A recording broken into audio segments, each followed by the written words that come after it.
I'm Bruce Fein. I recently testified before the House Judiciary Committee regarding extending various provisions of the Patriot Act.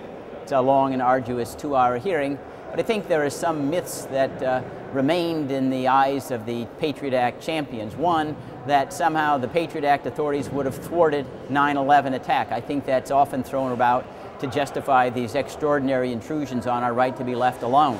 But there has never been any congressional finding at any time, any place, or even through the 9/11 Commission that the authorities endowed by the government after 9/11 with the Patriot Act would have thwarted 9/11. 9/11 was a result of ineptness on the intelligence community and law enforcement community by failing to connect the dots. It had nothing to do with the absence of government authority. The second thing that the members who were championing the Patriot Act didn't understand, it's the duty of a patriot to protect his country against the government. I repeat that. The duty of the true patriot is to protect his country from the government.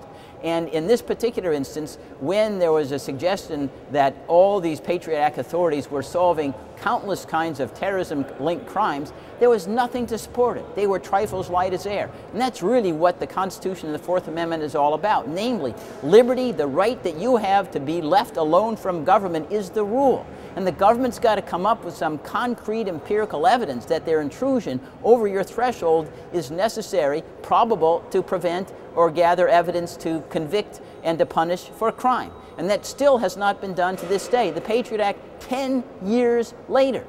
The other element that I think that they really didn't understand with regard to the Patriot Act champions is this idea that liberty really is a second or a third tier right under the Constitution, that national security and the possibility that there could be a terrorism incident at any time in the next 100 years trumps liberty. Again, that has the Constitution on its head.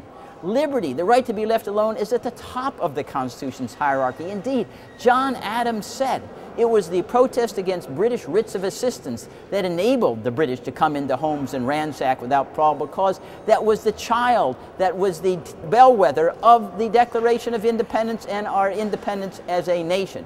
That's at the apex of our rights as individuals. I do believe that overall, the tenor of the hearing placed skepticism about the urgency of retaining these Patriot Act provisions, but it certainly, for the first time, I think, stimulated some question marks as to whether we should so cavalierly dispatch liberty like we're extras in a Cecil B. DeMille extravaganza rather than being the star actor of the Republic of the United States.